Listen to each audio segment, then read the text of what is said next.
আজকে কি জানবো একদম শুরু থেকে একবার জেনে নিই, একবারে শুরু থেকে একবার ক্লাস করে নিব। প্রথমে আমাদের কি আছে বলতো, আমরা যখন পড়াশোনার প্রথম স্টেপে যাই তখন কি শিখি আমরা? অ শিখি, এবিসিডি শিখি, তো সেখান থেকে আমরা শুরু করব। ওটাকে কি বলা হয়? লেটার। কি বলা হয় বাবু? লেটার।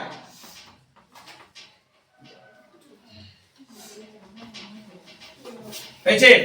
লেটার কাকে বলে? কে বলবে লেটার কাকে বলে? এনিওয়ান? অনুকূল, লেটার কাকে বলে? শব্দের একদম ছোট্ট অংশকে, শব্দের ছোট্ট অংশকে বা উচ্চারণ করবার সব থেকে ছোট্ট অংশকে বলা হয় লেটার।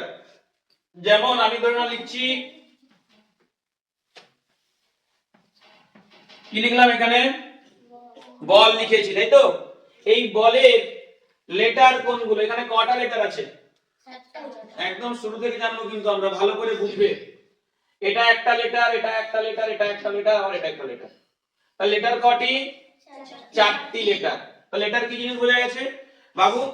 কাকে বলে, কাকে বলে সংজ্ঞা মুখস্থ করবার দরকার নেই, ঠিক আছে? কাকে বলে বা সংজ্ঞা মুখস্থ করবার কিন্তু কোনো রূপ দরকার নেই। আমাদের কি দেখতে হবে? দেখতে হবে যে এখানটায় লেটার জিনিসটা কি সেটা বুঝে নিতে হবে। তাহলে লেটার কি বলবো?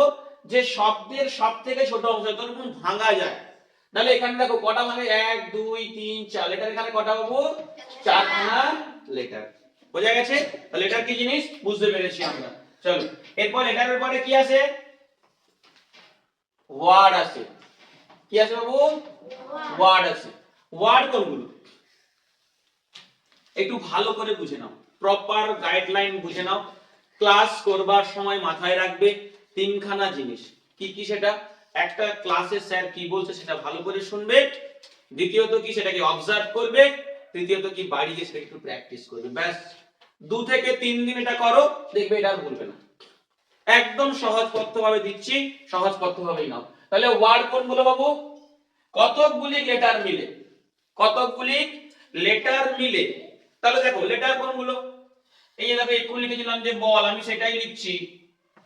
বলকে লিখি আমি, এটা একটা লেটার, তাই তো? এটাও একটা লেটার, এটা একটা লেটার, এটা একটা লেটার। তাহলে কতকগুলি লেটার মিলে যখন একটি অর্থ অর্থ প্রকাশ পায়, কতকগুলি লেটার মিলে যখন অর্থ প্রকাশ পায় তাকে কি বলবো? ওয়ার্ড বলবো। কি বলবো বাবু? ওয়ার্ড বলবো। তাহলে প্রথমে কি জানলাম আমরা? লেটার জানলাম। লেটার কোনগুলো? শব্দের সবথেকে ছোট অংশকে কি বলে? লেটার বলে। ওয়ার্ড কাকে বলে? ওয়ার্ড এর বাংলা অর্থ কি বাবু? শব্দ। শব্দ কি বলে? শব্দ বলে। আর লেটার কি কি বলে? বর্ণ বলা হয়। হয়েছে? আর লেটারে কিন্তু ভাগ আছে, আমরা পরপর আসবো। বল, এই যে দেখো এখানে কিন্তু আমি এখানে কি বললাম যে অর্থপূর্ণ প্রকাশ পাবে। তুমি তা নয় যে এ বি ডি এ এরকম একটা কিছু লিখে দিলাম, যার কোনো অর্থ নেই সেটা কিন্তু কোন রূপ লেটার সরি ওয়ার্ড হবে না। কি বললাম বুঝতে পেরেছো? ওয়ার্ড হওয়ার জন্য কি হতে হবে? লেটার তো অবশ্যই পরপর সাজিয়ে থাকবে, তার সঙ্গে কি হবে? কি হবে? তার অর্থ প্রকাশ পাওয়া দরকার আছে। তবে এর অর্থ প্রকাশ পায়নি তাহলে এ কিন্তু কোনো ওয়ার্ড নয়। ক্লিয়ার? ওয়ার্ড কি জিনিস, ওয়ার্ড কি জিনিস ক্লিয়ার আছে? চলো নেক্সট। এবার ওয়ার্ড শব্দ তৈরি হয়ে গেছে। তাহলে আমরা অ শিখলাম, অ এর পরে কি শিখেছি? আম শিখেছি। অ থেকে অজগর, আ থেকে আম শিখে ফেললাম নাকি? তারপরে কি শিখেছিলাম? অয় অজগর আসছে তেড়ে আয় আমটি খাবো পেড়ে। সেই অয় অজগর আসছে তেড়ে আয় আমটি খাবো পেড়ে। দেখো পরপর আমরা স্টেপ বাই স্টেপ জানবো। ওয়ার্ড কি বলছে? ওয়ার্ড কি বলছে? ওয়ার্ড বলছে যে যে আমি তো আর একা থাকবো না, আমাকে একটা বড় কিছু করতে হবে। সবাই বসে নেই, কেউ কিন্তু আর বসে নেই, শুধুমাত্র আমরা স্টুডেন্টরা বসে আছি। আমাদের স্টুডেন্টদের প্রধান কাজ কি? পড়াশোনা করা, তাই তো? আমাকে যদি কেউ জিজ্ঞেস করে আমি কি করি, আমি বলবো আমি টিউশন করাই, নাকি? তোমাদের যদি কেউ জিজ্ঞেস করে তোমরা কি বলবে?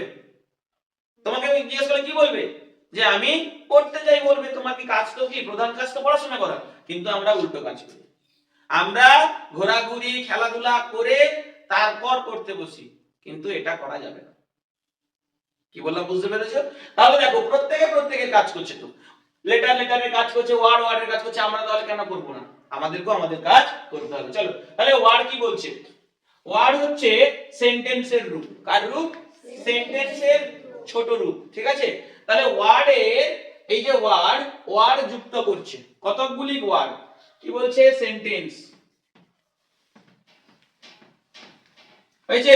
সেন্টেন্সের কথার অর্থ কি? বাক্য। সেন্টেন্স কথার অর্থ কি বাবু? বাক্য। তাহলে দেখো সেন্টেন্স কি জিনিস একটু বুঝে নেব। তাহলে ওয়ার্ড কি, এটা কি হলো? কতকগুলি লেটার যখন পাশাপাশি মিশে ওয়ার্ড তৈরি হচ্ছে। এবার ওয়ার্ড কাকে বলছে? ওয়ার্ড এবার সেন্টেন্স কাকে বলছে? সেন্টেন্স কোনটা? কতকগুলি ওয়ার্ড পাশাপাশি বসে যখন অর্থ প্রকাশ করবে, বক্তার মনের ভাব প্রকাশ করবে। আমি এই নয় যে লিখে দিলাম সে আম যাবে খাবে, এরকম একটা বুমবাং লিখে দিলাম। এটা কোনো শব্দ হয়েছে, বাক্য হয়েছে? এটা কোনো? সে আম যাবে খাবে হয়েছে? এটা হতে পারে যে সে আম খাবে তারপরে যাবে, হতে পারে তখন, কিন্তু এটাতে কোনো অর্থ সঙ্গতি নেই, একটার সঙ্গে একটার অর্থের কোনো সঙ্গতি নেই, ঠিক আছে? এই যে যেগুলো সঙ্গতি থাকে না, ঠিক আছে, সেটাকে বাক্য কিন্তু বলা যাবে না। যে পাশাপাশি দেখো এখানটায় ওয়ার্ডের সময় কি হয়েছিল? পাশাপাশি লেটার বসেই কি শব্দ তৈরি হয়ে গেছিল? তার কি হয়েছিল? অর্থ প্রকাশ পাওয়া দরকার ছিল। এটাও ঠিক একই ভাবে অর্থ প্রকাশ পাওয়ার দরকার আছে। যে সে আম খাবে লিখতে পারি, তাহলে এটা বাক্য তৈরি হলো। তাহলে কি হলো বাক্য? কতকগুলি ওয়ার্ড, দেখো এটা একটা ওয়ার্ড, এটা একটা ওয়ার্ড, এটা একটা ওয়ার্ড, কতকগুলি ওয়ার্ড যখন পাশাপাশি বসে বক্তার সম্পূর্ণ মনের ভাব প্রকাশ করে তাকে কি বলবো? সেন্টেন্স বলবো। কি বললাম, বোঝা গেছে? চলো।